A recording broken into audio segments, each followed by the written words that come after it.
O CID-11 chegou e já começou a mexer com a rotina de quem trabalha na saúde. E desde janeiro desse ano, o Brasil entrou oficialmente na transição para a nova versão da Classificação Internacional de Doenças. Mas calma que não é para sair correndo nem se desesperar. Essa mudança está acontecendo aos poucos e, por enquanto, o CID-10 continua sendo o padrão. Mesmo assim, médicos, clínicas, operadoras de saúde e todo mundo que lida com prontuário eletrônico já precisam ficar atentos. Porque aos poucos, o CID-11 vai se tornando parte do dia a dia e quem se preparar agora vai ter muito mais tranquilidade lá na frente.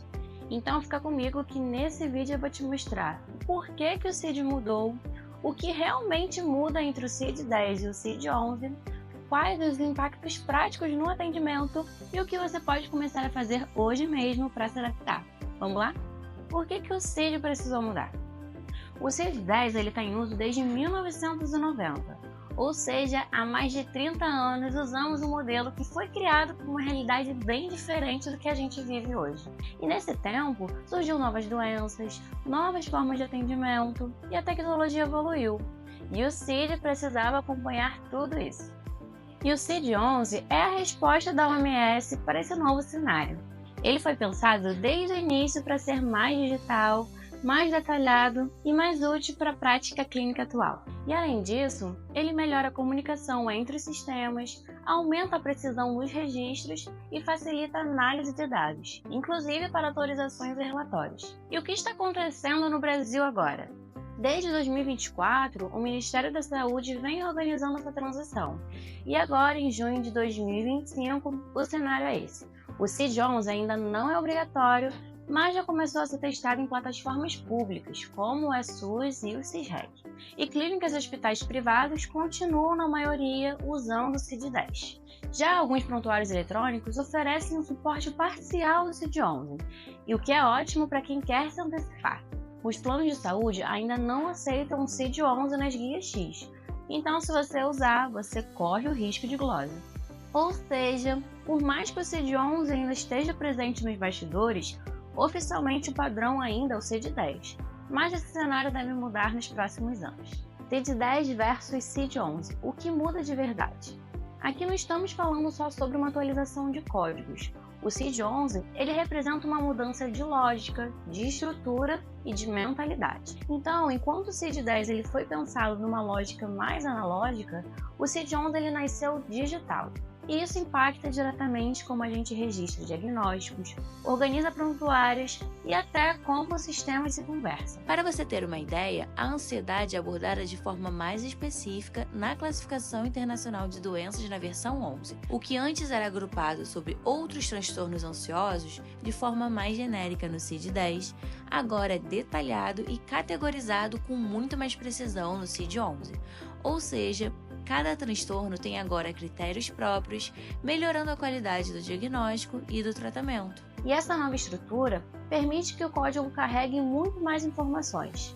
E na prática, isso reduz a necessidade de descrições longas e padroniza melhor os registros clínicos. Além disso, o CID-11 ele conversa bem com sistemas, tem atualizações mais rápidas e multilingües, facilita a criação de relatórios epidemiológicos mais completos e reorganiza os capítulos com base na fisiopatologia, o que melhora a lógica clínica.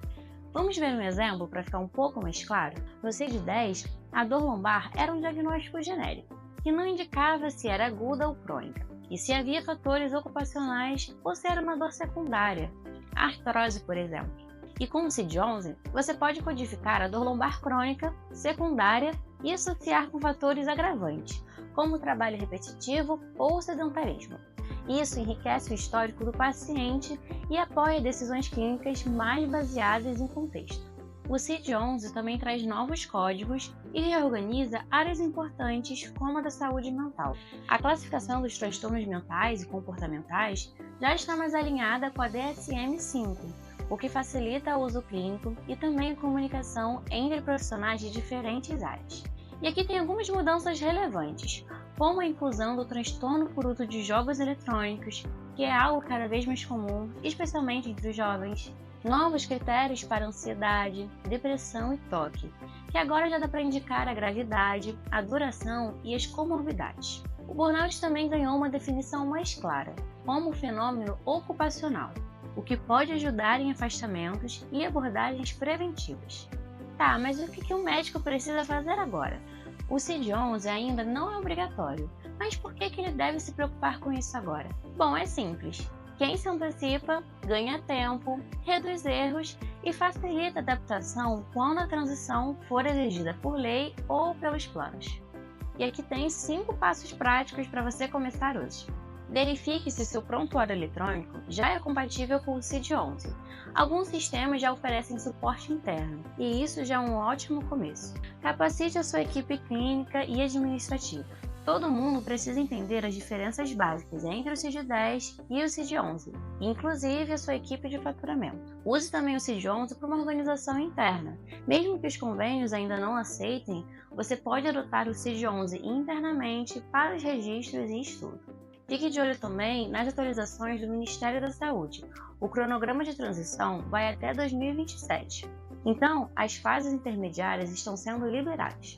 Acompanhar essas datas evita correria de última hora. E não use o CID-11 em documentos externos por enquanto. Enquanto as operadoras ainda exigem o CID-10, usar o CID-11 em guias pode gerar gloses. Então, use internamente por enquanto. A mudança para o CID-11 é inevitável, mas ela pode se tornar muito menos burocrática se você tiver um sistema que acompanhe essa transição com você. Por isso, vale a pena conhecer o ConClínica. É o nosso sistema de gestão desenvolvido para facilitar a rotina de clínicas e consultórios. Além de um prontuário eletrônico seguro e alinhado com a LGPD, o ConClínica já está se preparando para o CID-11 e oferece recursos completos para quem busca eficiência no seu dia a dia. Então, eu quero aproveitar e te fazer um convite. Teste o ConClínica gratuitamente por 7 dias e conheça sem compromisso todas as funcionalidades que podem transformar a gestão da sua clínica. E durante esse período, você vai poder explorar recursos como agenda médica, prontuário eletrônico, controle financeiro, faturamento, relatórios automáticos e muito mais. E tudo isso com a experiência completa da versão Premium. É só clicar no link da descrição e iniciar o seu teste grátis. Eu tenho certeza que ao final da semana você vai perceber como a automação pode facilitar e muito a sua rotina. E se esse conteúdo te ajudou, compartilhe com a sua equipe e se inscreve aqui no canal para você continuar recebendo conteúdo sobre gestão. Até o próximo vídeo.